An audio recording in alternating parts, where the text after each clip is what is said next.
Hello friends, in today's video we will learn about different types of nuclear reactors.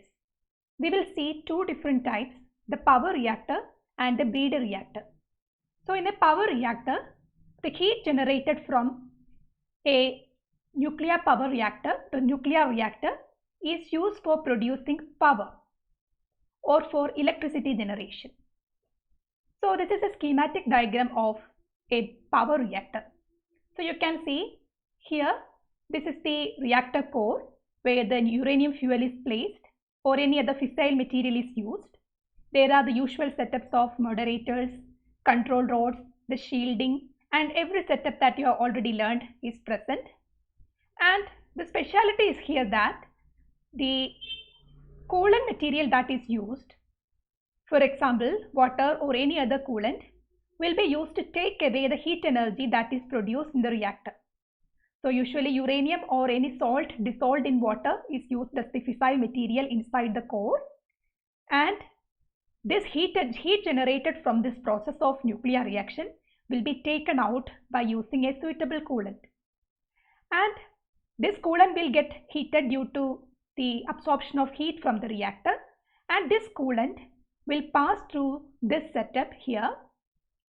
And when this coolant passes through here, it will get cooled and it will exchange the heat energy, or in this heat exchanger process, it will be exchanging its heat with another setup, a secondary setup, for example water, and this water will be converted into steam, and this steam will be used to rotate a turbine and produce electricity. So after producing electricity, the steam will be cooled and will be again pumped back into the reactor core. So the heat generated within the reactor core is taken out using suitable coolant, and this heat exchanger provides for the exchange of heat towards the outside mechanism, and this heat is used to generate steam for rotating a turbine and producing electricity. So in this mechanism we have the control rods. These control rods can be used to control the temperature. So if the temperature of the reactor core is to be raised, we need more fission reaction to happen, and if more fission is to happen, the control rods should be taken out. So by taking out control rods, you can increase the temperature of the reactor core and increase the temperature taken out. Now if you want to decrease the temperature, you should decrease the reaction rate. And to decrease the reaction rate, you should insert these control rods back into the reactor core. That way, number of neutrons will be reduced, the fission reaction will be reduced, and hence the temperature will be reduced. So by using inserting and exerting these control rods, you can maintain temperature at a particular level that we want. And this temperature or the heat generated in this system will be taken out and will be used to produce steam and thereby generating electricity. So this is how a power reactor works. Now the second type of nuclear reactor is the breeder reactor. So if a thermal reactor core uses reactor core uranium-235 fuel is surrounded by a blanket of fertile material like uranium-238.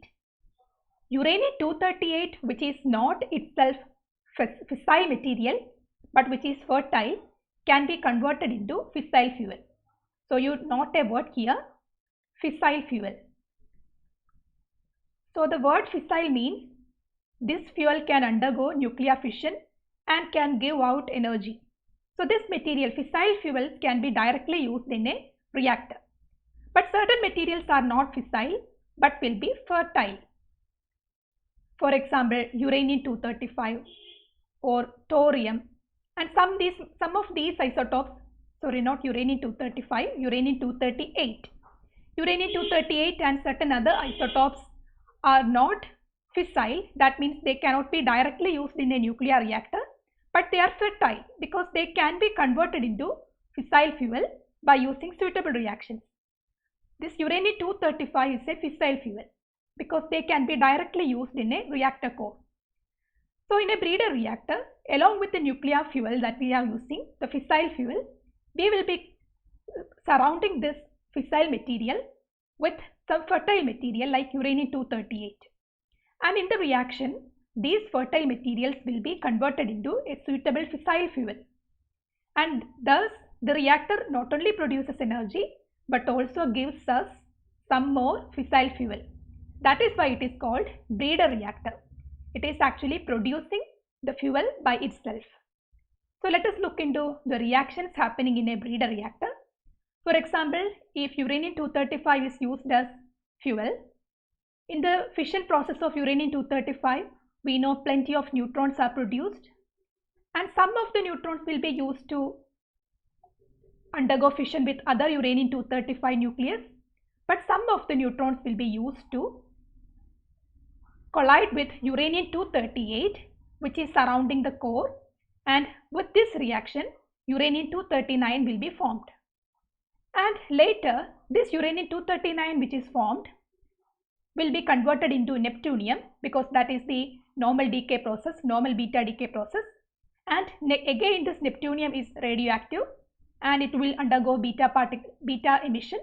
And finally, this neptunium is converted into plutonium, which is a fissile material, a fissile fuel. So we had a fertile material initially, which was not a suitable fuel for nuclear reactor, but while it was used as a blanket for uranium-235, in the process of nuclear fission of uranium-235, we were able to produce some other fissile fuel, which is plutonium in this case. So a breeder reactor produces energy from the usual reactions, usual fission reaction of the fuel, and along with that, it also yields some other fissile fuels. So it is very useful because this fuel can be again be used for reactions and nuclear fissions. And in the case of a thorium reactor, if thorium is to be converted, the reaction for thorium is as shown. If neutrons are made to hit thorium, it will be converted into an isotope which is thorium-233 star, which will undergo beta emissions, which will be finally converted into uranium-233. First Pa-233 and then finally uranium-233. So in this way, finally we will be able to get a fuel. Finally we will be able to obtain a fuel. So these are the reactions, some of the reactions that is happening in the breeder reactor. The usual chain reaction is there, happening within the core, and along with that, another reactions are happening surrounding the core, in which a fissile fuel is formed. So here a plutonium is formed and here uranium-233 is formed. In the earlier reaction, uranium-238 was the blanket material used, and here thorium-232 is the first blanket material used. Blanket material means the core, the fuel is surrounded by a blanket material. Here it is thorium-232, and it will be again converted into a fuel itself. So I hope this portion is clear for you. Thank you.